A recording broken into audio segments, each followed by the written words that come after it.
Thank you for tuning in to another episode of Time Traveler's Handbook. Today we are going to be talking about Season 12, Episode 3, titled Orphan 55. Spoilers ahead. In this episode, the Doctor and her companions travel to a resort on an orphan planet called Orphan 55, which is overrun by mutated beings. In the end, it's revealed that the orphan planet is actually a future version of Earth, having been desecrated by human negligence, and the mutated beings are future versions of humans, having been mutated over the long exposure to the planet.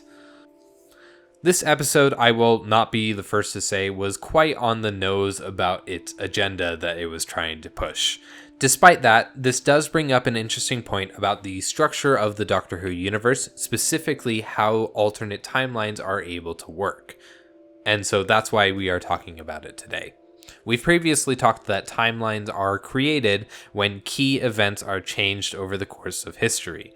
When influenced by time travel, events can change to cause a different future to occur. Now, there is kind of a concept of a main timeline, which is mutable from the perspective of a single individual living in that timeline. And so, whatever you end up changing in that timeline may result in you switching your main timeline to another timeline, and that is now the future that you have created. So, in the case of this episode, the Doctor makes it clear that this is one possible future of Earth, to become this orphan planet and to have all of the humans turn into monsters, essentially.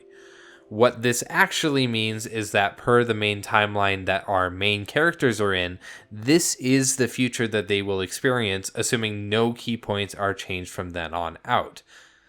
This is hundreds or thousands of years into the future, of course, but as things are going now, this is how it will turn out.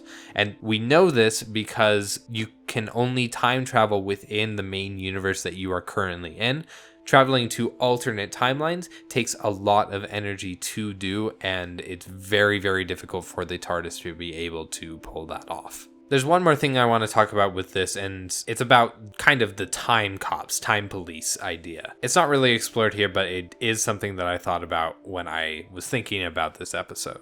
When we talk about, in other mediums, the concept of a time police force, in general, we're thinking that there is an idealized timeline in which everything that this force wants to have happened is bound to happen, and that they have the ability to enforce that. So essentially, they police the key events that are supposed to happen in that timeline. You can think of the Doctor as kind of a police force in this sense, going along to different key events in the course of Earth's history and making sure the planet isn't destroyed or desecrated like we see in this episode.